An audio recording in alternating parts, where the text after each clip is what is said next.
৩৬ জুলাইয়ের আন্দোলনে আহত ছাত্র জনতার উন্নত চিকিৎসা, পুনর্বাসন, কর্মসংস্থান ও তাদের অধিকার আদায়ে নিরলসভাবে কাজ করে যাচ্ছে অপরাজিত ২৪ ফাউন্ডেশন।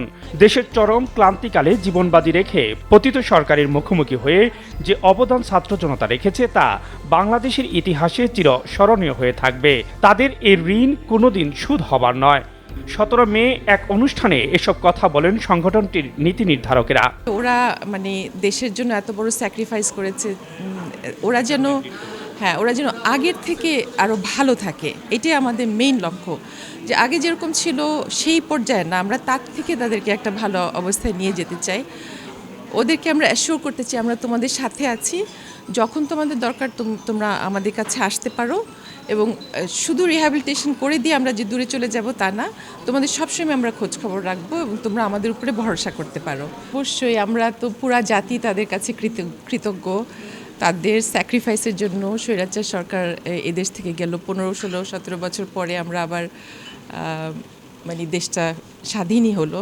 হ্যাঁ, অবশ্যই তাদের কাছে তো আমাদের কৃতজ্ঞতার সীমা নাই।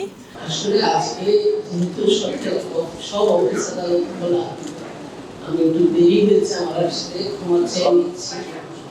অনেক line by line meeting sitting আছে, তাদের জন্য দেরি হয়েছে, ক্ষমা চাচ্ছি। আরেকটা হচ্ছে যে এখানে যারা নতুন প্রজন্মের যারা আছেন তাদেরকে বিশেষ করে স্যালুট জানাই। এই যে জুলাই 24-এর তাদের জন্য আজকের এই আয়োজন,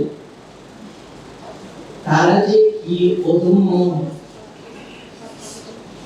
সাহস দেখিয়েছেন আমাদেরকে, এটা তো আসলে আমার বারবার মনে হচ্ছিল মুক্তিযুদ্ধে আমরা তখন নতুন প্রজন্ম বিশ্ববিদ্যালয় বাগত করেছি, মুক্তিযোদ্ধাদের সহায়তা করছি। এই প্রজন্মের জনসংখ্যা নতুন করে যখন দেখলাম যে আমাদের সন্তানেরা জেগে উঠেছে অন্যায়ের বিরুদ্ধে, অবিচারের বিরুদ্ধে, আমরা স্বাভাবিকভাবে চলছি। এই দেশে কিন্তু রাস্তাঘাটে আপনি দেখবেন ক্ষুধায় কাতরাচ্ছে, কিন্তু অভুক্ত কেউ নাই, কারণ পাশে আরেকজন তাকে আশ্রয় দিচ্ছে, খাবার দিচ্ছে। ইনশাআল্লাহ আমরা এই দেশ টিকে থাকবো। এই বিষয় এই ডক্টর পানভীরের মতো ওনাদের মতো যেসব অর্গানাইজেশন আছে তারা আমাদেরকে বাঁচিয়ে রাখবে ইনশাআল্লাহ। জুলাইয়ের যোদ্ধারা নিরাশ করো না, আমরা তোমাদের সাথে আছি। এ সময় উন্নত চিকিৎসার জন্য আহতদের ফাউন্ডেশনের অর্থায়নে বিদেশে নেওয়া হচ্ছে বলে জানান তারা। চিকিৎসা চলছে, তো ওই মেডিকেল সাপোর্ট ওদেরকে ধরেন আমরা ইভেন আমাদের মেম্বাররা যারা ঢাকায় আছে তারা ওদের সাথে ডক্টরস অফিসে পর্যন্ত যায়। হ্যাঁ, আমরা ওই মেডিকেল সাপোর্টটা দিচ্ছি। আমরা এমনকি একটা ছেলেকে আমরা বিদেশেও পাঠিয়েছি। তো এইভাবে যার যেরকম ট্রিটমেন্টের জন্য যার যেরকম দরকার আমরা ওইভাবে তাদের মেডিকেল সাপোর্টটা দিচ্ছি। এই সংগঠনের সদস্যরা অধিকাংশই বিভিন্ন কর্মজীবনে অবসরপ্রাপ্ত ও প্রবাসী।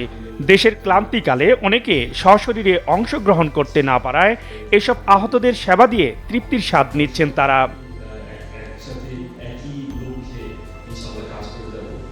এ সময় অনুষ্ঠানে আগত জুলাই আন্দোলনের শহীদদের বাবা মা তাদের সন্তানদের স্মৃতিচারণ করে এ ধরনের স্বেচ্ছাসেবী সংগঠনের প্রতি কৃতজ্ঞতা প্রকাশ করেন। প্রথমে আমি 24-এ যারা শহীদ হয়েছে এবং যারা আহত যোদ্ধারা আছে তাদের সকলকে শ্রদ্ধা জানাচ্ছি। আহত যোদ্ধাদের ব্যবস্থা করতে পারি আপনাদের সকলের মাধ্যমে।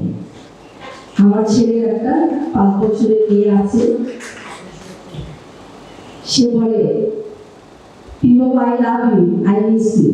আমার সন্তান পুলিশকে দেখলে, আমার নাতি দেখলে বলে তুমি ওর কাছে আমাকে নিয়ে যাও তো, ও আমার বাবাকে মেরে ফেলেছে, তুমি আমার বাবাকে মেরে ফেলেছো, আমার বাবাকে নিয়ে দাও। এই কষ্টগুলো আসলে বোঝা না। তো আশা করি আপনারা সবাই আমার পাশে দাঁড়াবেন। অবশ্যই ঢাকায় যারা যোদ্ধা আছে, শহীদ আছে, তাদের জন্য তো জুলাই ফাউন্ডেশন থেকে আমি অবশ্যই আগামী কাজটা বুঝে নিতে হবে।